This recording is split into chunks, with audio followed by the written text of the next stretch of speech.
All right, let's jump right in, shall we? Today, we're taking a deep dive into Eckhart Tolle's The Power of Now. Oh, a classic. Definitely. We'll be using excerpts from the book itself, and also pulling in some interesting reviews and perspectives. We're going to try to really break down his ideas, especially about the mind. Yeah, the mind. Suffering. Oh, yeah, glad. And the present moment, all that good stuff. It's a pretty dense read, Oh, absolutely. So consider this your shortcut, your cheat sheet. To enlightenment. Maybe. At least understanding what Tolle is getting at. I like that, a shortcut. It's funny you say that, though, because one of Tolle's main points is that enlightenment. Right. Or true inner peace. Yeah. That's not something you find out there somewhere. It's something you realize. Like it's already right here, right now. Yeah. Present within you. Which brings us to one of Tolle's most powerful ideas. Okay. You are not your mind. Right. Which sounds strange, right? At first. Yeah, a little bit. I mean, because obviously we all have thoughts, right? Yeah, thoughts are there. But Tolle takes it further. He suggests that our minds, they can often feel like, those giant inflatable toys at the pool? Oh, yeah. You see them, they look so big, powerful. Yeah. Just like our thoughts can feel sometimes. Totally. But pull the plug, Poof. gone, deflated. Exactly. And Tolle actually uses his own experience as an example. Yeah. He describes this moment, this point of such intense suffering in his own mind. Wow. That it basically just collapsed. Yeah. And in that collapse, he had this profound experience of peace, which led him to realize he's not his thoughts. Yeah. There's this deeper level of being beyond all that mental chatter. That's a big realization. Huge. So this is where his idea of the ego comes in. Yes, exactly. The ego. Yeah. This false sense of self. Okay.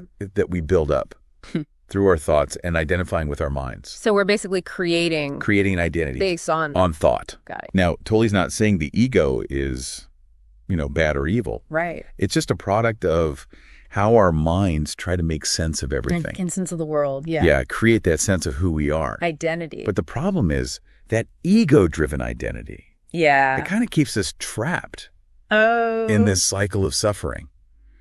Because it's based on impermanent things. Yeah. Like what kind of things? Like our thoughts, emotions, possessions, achievements, all that stuff. The things we think define us. Yeah. But they can change. Exactly. So it's like we're building our house on sand. Right. Constantly afraid of losing those things that we think we are. And that fear leads to suffering. A lot of it unnecessary. Yeah, totally. So this leads to what Tolle calls the tyranny of thinking. Right. That's right. The tyranny of thinking. He describes the mind. I love this. He calls it a tormentor in the head. Wow. Relentlessly churning out thoughts. Yeah. And most of them, what are they? Negative or fear-based? It's so true. Have you ever noticed that about your own mind? Oh, all the time. Like it just has a life of its own sometimes. Especially when you're stressed or anxious. Yes. It's like a runaway train. Totally. Jumping from worry to worry. And you try to slow it down. It just keeps going faster. But Tolle says we're not powerless against this, right? Well, we're not helpless. Yeah. He says we can actually learn to kind of detach from our thoughts. Detach. Yeah, observe them without getting swept away. So it's about mindful observation. Mindfulness. Yeah. I mean, it's one thing to get the concept, but how do we actually do that in our daily life? That's the key, right? Yeah. How do we apply it? Especially when our minds are racing. To-do lists and all that? Exactly. Well, that's where practices like meditation, mindfulness, they come in.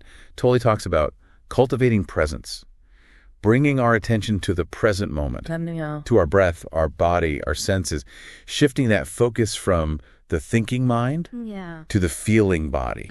Interesting. So we're grounding ourselves in the physical reality rather than being lost in thought. You got it. It's about reclaiming consciousness from the mind's dominance. Tolle even describes the body as a gateway to a deeper consciousness. The body, a gateway. That's kind of a paradox, isn't it? Because we usually think of spiritual growth as transcending the body. Right. But Tolle's saying by tuning into our bodily sensations, we can actually access something deeper. Wow. Okay. You mentioned psychological time before. What did you mean by that? Yes. Psychological time. So Tolle argues that our obsession with the past and future, that's a major source of suffering. Right. We spend so much time dwelling on regrets or worrying about what might happen that we completely miss out. None. The only moment that actually exists. The now. The now. He asks a really interesting question in the book. What's that? Have you ever experienced, done, thought, or felt anything outside the now? It makes you think. Because, of course, the answer is no. Everything happens in the present moment. But our minds pull us out. Constantly. And it's not just like a personal problem. He actually gives some pretty intense real-world examples of how this obsession with psychological time can lead to really destructive things. Like what? Like totalitarian regimes, sacrificing the present for some future utopia. And creating more suffering. Exactly. It's like we're always chasing some future happiness, thinking, once I achieve this or get that, then I'll be happy. Then I'll finally arrive. Right. But Tolle says true happiness isn't something you achieve in the future. It's a state of being. Okay. Available right now, in the present moment. We just have to learn how to access it. So how do we access it? Well, that's where the concept of surrender comes in. Surrender. Letting go of our resistance. Well, what is? Yeah. Accepting the present moment as it is. No judgment, no need to change it. This is where I get a little stuck. Surrender. Doesn't that sound passive? Like giving up? I mean, doesn't Tolle also talk about taking action in the world? Ah, great question. And it's something a lot of people struggle with. Surrender, the way Tolle talks about it. It's not about becoming passive or giving up on your goals. Okay. It's more about aligning your actions with the flow of life, with the wisdom of the present moment. He actually argues that true surrender makes you more effective in the world. More effective, yeah. How so? Because you're not fighting against reality anymore. You're flowing with it. You're not a doormat. But you're recognizing that there are things you can control and things you can't. So it's about choosing your battles. Yeah. And sometimes the wisest course of action is to just let go. And trust. Trust in what? In the intelligence of life itself. Like, you get caught in a rip current at the beach. Oh, yeah. Scary. If you try to fight it directly, you'll tire yourself out. Yeah. Get pulled further out. Right. But if you can relax, let the current carry you, you can swim parallel to the shore. Eventually, you'll find your way back. Okay, I see. So surrender's kind of like that? Yeah, in a way. So how does that idea of surrender, how does that actually work in real life situations? I mean, let's say you're dealing with something really tough, like serious illness or, losing someone you love. How do you surrender to that kind of pain? Yeah, that's a tough one. And Tolle doesn't, pretend to have easy answers. Right. He gets that when you're in that much pain, the idea of surrender can seem, meaningless. Yeah. Even cruel. Right. That's natural to want to resist it, right? Try to escape it, fix it. But he suggests that real healing, that starts with acceptance. Okay. Bringing presence to the pain. Yeah. Allowing yourself to really feel it. Without judgment. Without judgment, without resistance. He even compares it to alchemy. Yeah. Transforming like base metal into gold. Exactly. He's saying resisting suffering just makes it worse. Makes it bigger. Yeah. It's through acceptance, through surrender, that we can actually transform that pain into something else. Right. It's like the heat and pressure that you need to turn a lump of coal into a diamond. Wow. Doesn't mean the pain disappears magically. Right. But it changes how you relate to it. So instead of being consumed by it, you can use it. As an opportunity for growth, transformation. It makes me think of that saying, the obstacle is the path. Yes. It's like we're not supposed to bypass suffering, but to move through it. To learn from it. Yeah. Let it change us. Tolle also points out that those really intense situations, the limit situations. Yeah, like a major crisis, even a near-death experience. They can be a catalyst for waking up. Big time. He describes it as like shattering the ego's illusion of control. You're forced to surrender to something bigger than yourself. The ground falls away. Totally. And you have to face the impermanence of everything. Yeah. Including your own life. Heavy stuff. Heavy, but also liberating. Because in that confrontation, in that surrender, that's when you have the chance to connect with something deeper. That part of you that's eternal, unchanging.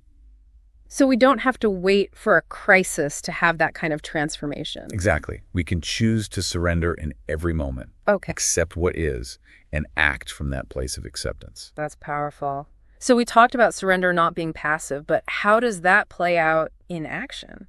Well, remember, it's about aligning your actions with the flow of life, with the wisdom of the present moment. Right.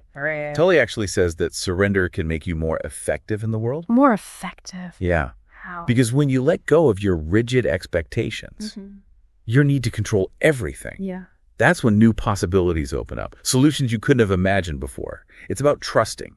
In that intelligence of life we were talking about. Exactly. Yeah. And that trust, it lets you act with more clarity, more purpose, even joy. Interesting. He also applies this to relationships, right? He does. He says surrender. In the context of a relationship, it means fully accepting your partner as they are. Wow. Without needing to change them, control them. That's a big one for a lot of people, I think. It is. So many of us, we approach relationships with these checklists, you know. If only there were more this or less that. Exactly. Then we'd be happy. Right, right. But surrender in a relationship, it means letting go of that. Letting go of the need to be right, to win. Right. Tolle says true love that flourishes in the space of acceptance, where both partners feel seen, heard, valued for who they are. So you create a space where both people can grow. Authentically, without feeling pressured to conform to each other's expectations. But Tolle's also realistic. He knows this kind of surrender.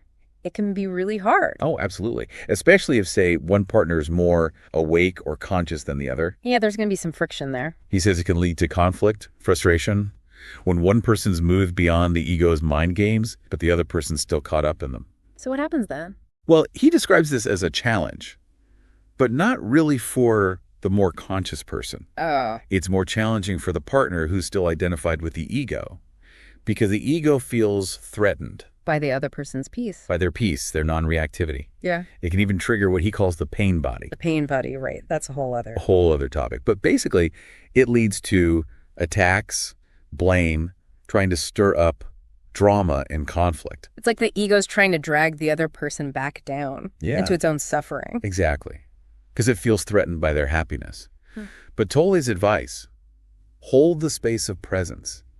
Don't react to the ego's provocations. So it's not about enabling their ego, but meeting it with consciousness. Meeting fear with love. You're embodying the change you want to see. Rather than forcing it on the other person. That makes sense. Now, Tolle also talks specifically about the challenges and opportunities for women on the spiritual path. He does. He acknowledges that women, historically, have been conditioned to suppress their power, to deny their true nature.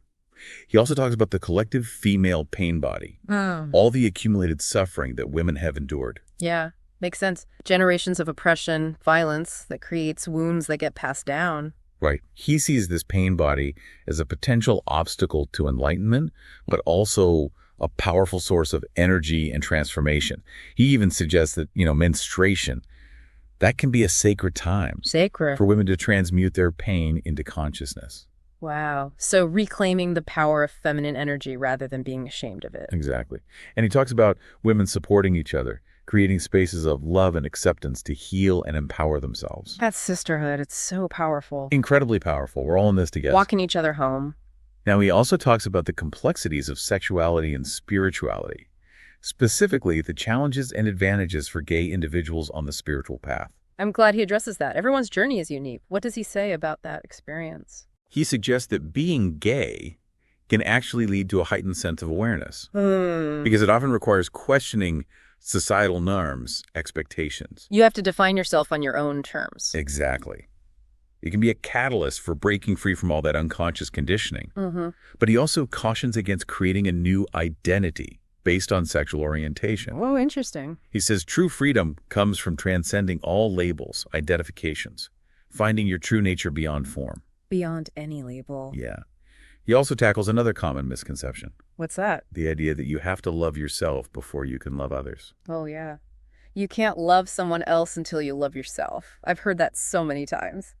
But Tolle kind of flips that, doesn't he? He does. He argues that trying to have a relationship with yourself actually just perpetuates this illusion of separation. Because you're creating a duality, I and myself. Right, which leads to all sorts of unnecessary complexity, conflict. He says true self-love that arises naturally.